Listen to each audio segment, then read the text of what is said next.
రవిని కొట్టించిన డిఎం. చావు బ్రతుకుల మధ్య ఉన్న రవికి శృతికి పెళ్లి చేసి డిఎంకి బుద్ధి చెప్పిన బాలు. షాక్లో రోహిణి మనోజ్, ఆనందంలో ప్రభావతి సత్యం. ఇంతకు ఏం జరిగింది? అసలు రవిని డిఎం కొట్టించడం ఏంటి? చావు బ్రతుకుల మధ్య ఉన్న రవికి శృతికి బాలు పెళ్లి చేయడం ఏంటి? అసలేం జరిగిందనేది వీడియోలో చూసి తెలుసుకునేద్దాం. గుండె నిండా గుడిగంటలు అప్కమింగ్ ఎపిసోడ్స్లో ఏం జరగబోతుందో ముందుగా తెలుసుకోవాలి అనుకుంటే వీడియోని లైక్ చేయండి, ఛానల్ని సబ్స్క్రైబ్ చేసుకోండి, పక్కనే ఉన్న బెల్ సింబల్లో ఆల్ పై క్లిక్ చేయండి. ఎలా చేయడం వల్ల అందరికంటే ముందుగా చూడవచ్చు. మొత్తం మీరు చూసుకున్నట్లయితే షాపింగ్ మాల్ దగ్గర నుంచి ఇంకా ఇద్దరు ట్రయల్ రూమ్లోంచి రావడం అదంతా కూడా సంజు చూస్తాడు. చూడలేదని అనుకుంటాడు. సరే వెళ్దామా, డ్రెస్ తీసుకున్నది చాలు అని చెప్పి ఇంకా సంజు అయితే ఇంటికి తీసుకొచ్చి వెళ్ళిపోయిన తర్వాత సరే అని ఇంకా పైకి వెళ్ళిపోతుంది శృతి అయితే. అంకుల్ మీతో మాట్లాడాలి అనగాని, చెప్పు బాబు అనగాని, ఇక్కడ కాదు అంకుల్ బయటికి రండి అని చెప్పి బయటికి తీసుకువెళ్తారు. మీ అమ్మాయి వేరే అబ్బాయిని ప్రేమించింది కదా, ప్రేమించిన వాడిని కాదని నాకు ఇచ్చి పెళ్లి చేయాలనుకుంటున్నారా? అది వాడిని షాపింగ్ మాల్కి కూడా పిలిపించుకుని వాడితో తిరుగుతూ నన్ను బకరాన్ చేసింది. నేను చూడలేదనుకుంది కానీ చూశాను. నాకు కావాల్సిన అమ్మాయి, నా భార్య కాబోయే అమ్మాయి వేరే వాడితో తిరుగుతూ ఉంటే నేను ఎలా చూస్తూ ఊరుకుంటాను? అయినా వేరే వాడిని ప్రేమించిన అమ్మాయిని తీసుకొచ్చి నాకు కట్టపెట్టడానికి నాకేమన్నా ఆస్తి తక్కువ, అందం తక్కువ? నేను చేసుకోను అని చెప్పనేసరికి అది కాదు బాబు అని చెప్పనగానే, చూడండి అంకుల్, శృతి మనసులో నన్ను పెట్టుకునే పెళ్లిపేటల మీద కూర్చోవాలి, లేదంటే మాత్రం నేను పెళ్లిపేటల మించి లేచి వెళ్ళిపోవడానికి కూడా సిద్ధపడతాను అని చెప్పి ఇంకా సంజు అయితే వార్నింగ్ ఇస్తాడు.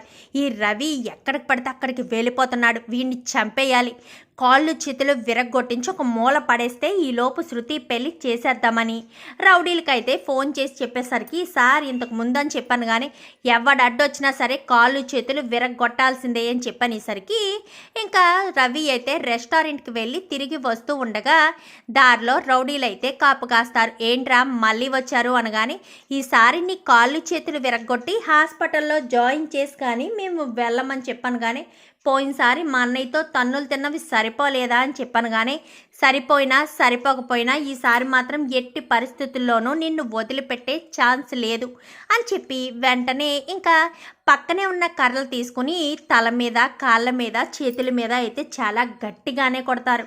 ఇంకా బాలు అటుగా వెళ్తూ చూసి దగ్గరికి వచ్చే లోపే అప్పటికే రక్తపు మడుగులో ఉండి కింద పడిపోతాడు. రౌడీలంతా కూడా పారిపోతారు. రవి రవి అని పరుగున వచ్చి బాలు అయితే హాస్పిటల్లో జాయిన్ చేస్తాడు. ఏంట్రా ఇది, ఏంటిదంతా, నీకేమైనా అయితే ఎందుకు మేము ఏమైపోవాలి అని చెప్పాను కానీ శృతి లేకపోతే నేను ఉండలేనన్నయ్య.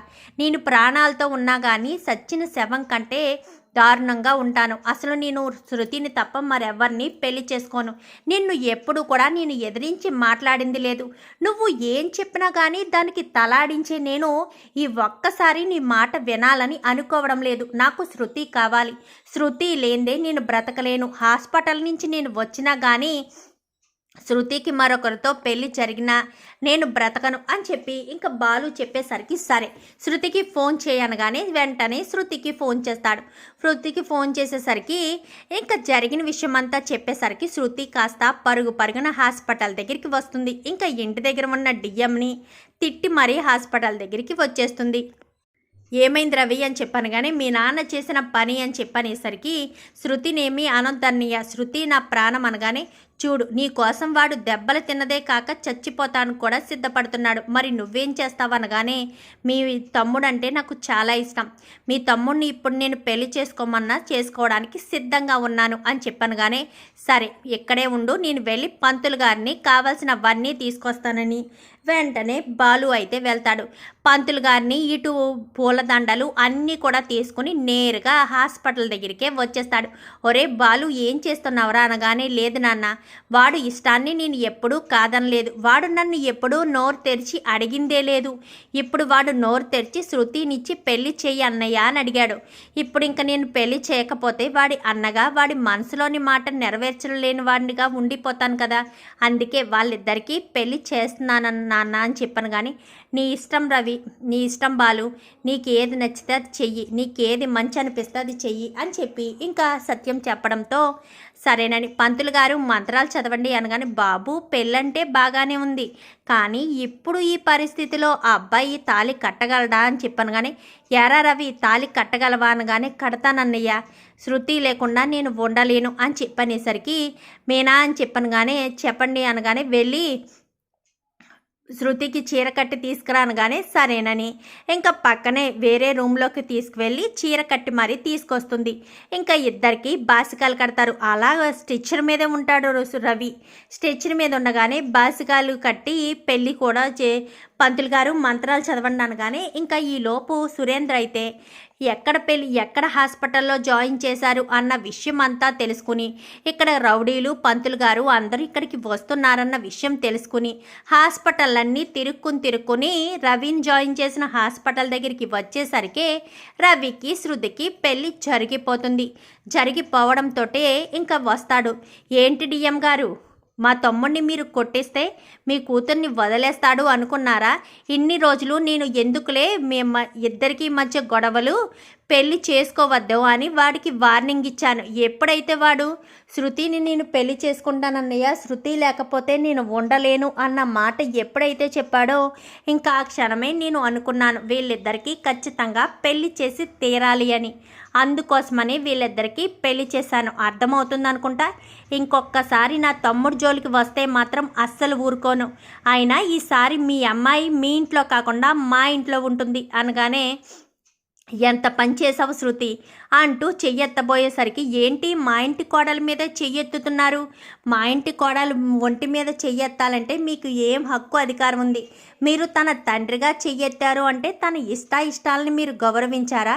తను సంతోషంగా ఉంటుందని రవిని ప్రేమించింది, తనకిచ్చి పెళ్లి చేశారా? పెళ్లి చేయకుండా వాడిని 2 సార్లు కొట్టడానికి వెనకాడలేదు.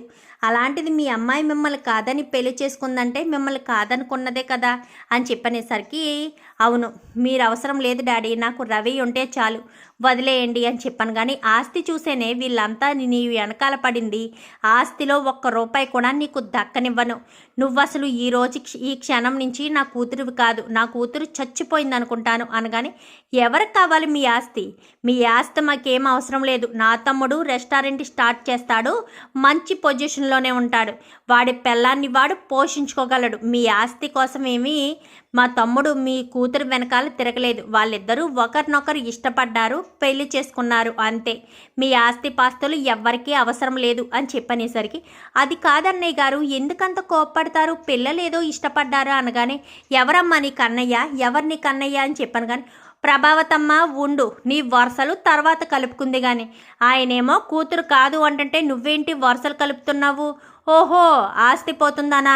ఇంకా మాట్లాడకుండా సైలెంట్గా ఉంటే బాగుంటుంది అని చెప్పాను. కానీ వదిలిపెట్టను రా బాలు, నిన్ను అస్సలు వదిలిపెట్టను అనగానే, మీరు నన్ను ఏం చేస్తారు? మీరు నన్ను ఏం చేయలేరు. ఎలా వచ్చారో ఆధారంటే వెళ్ళండి. ఇంకా మీ అమ్మాయి గురించి మీరు ఆలోచించవలసిన అవసరం లేదు. మీ అమ్మాయి మా ఇంట్లో చాలా సంతోషంగా ఉంటుంది అని చెప్పి ఇంకా బాలు చెప్పేసరికి సురేంద్ర అయితే అక్కడి నుంచి వెళ్ళిపోతాడు.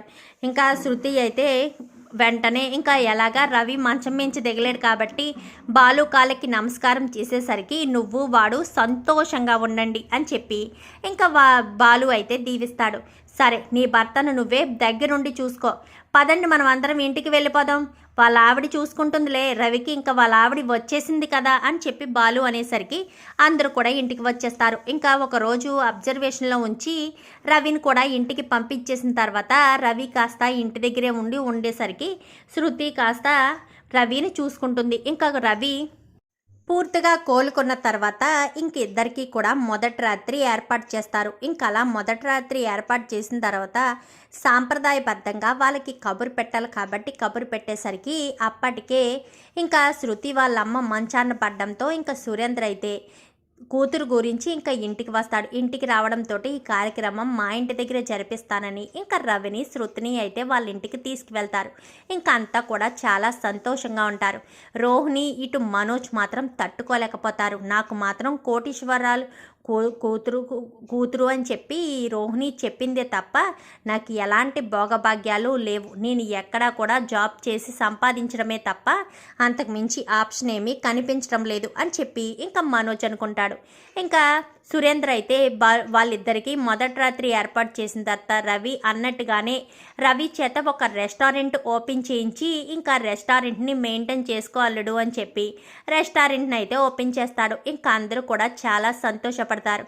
మొత్తానికైతే రవి వాళ్ళ మాంగారు రవితో కొత్త రెస్టారెంట్ స్టార్ట్ చేయించారన్నమాట అని చెప్పనేసరికి ఏమ్మా రోహిణి, నువ్వు మీ నాన్నతో చెప్పి మనోజ్తో ఏదైనా కంపెనీ స్టార్ట్ చేయించవచ్చు కదా, మనోజ్ ఖాళీగానే ఉంటున్నాడు కదా అని చెప్పనేసరికి అదేంటత్తయ్య మనోజ్ ఖాళీగా ఉండడం ఏంటి, మనోజ్ జాబ్కి వెళ్తున్నాడు కదా, ఖాళీగా ఉండడం ఏంటత్తయ్య అని చెప్పనేసరికి అదేనమ్మా, ఖాళీగా అంటే ఖాళీగా కాదు, వేరే జాబ్ చేస్తున్నాడు, వాడు చదువుకు తగ్గ జాబ్ కాదు కదా, నువ్వేదైనా కంపెనీ స్టార్ట్ చేస్తే వాడు బిజినెస్ చేసుకుంటాడు కదా, వాడు కూడా ఒక మంచి పొజిషన్లో ఉంటాడు అని చెప్పనేసరికి ముందు ఉన్న జాబ్ని సరిగ్గా కాపాడుకోమనండి అత్తయ్య, తర్వాత నేను బిజినెస్లు స్టార్ట్ చేయించడం కోసం మా నాన్నతో మాట్లాడతాను అని చెప్పి ఇంకా రోహిణి అనేసరికి ఇంతకీ ఈ పార్లలమ్మ దగ్గర డబ్బుందా లేక డబ్బు లేదు లేక ఇలా ఏదో ఒక సమాధానం చెప్తుందా అని బాలు అయితే ఆలోచిస్తుంటాడు. ఏంటి పూలకంప, ఎందుకు ఆలోచిస్తున్నావు అనగాని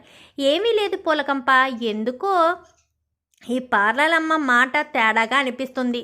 కోటీశ్వరరాలు కూతుర్ని అంటుంది కానీ చేతిలో రూపాయి కూడా ఉండదు.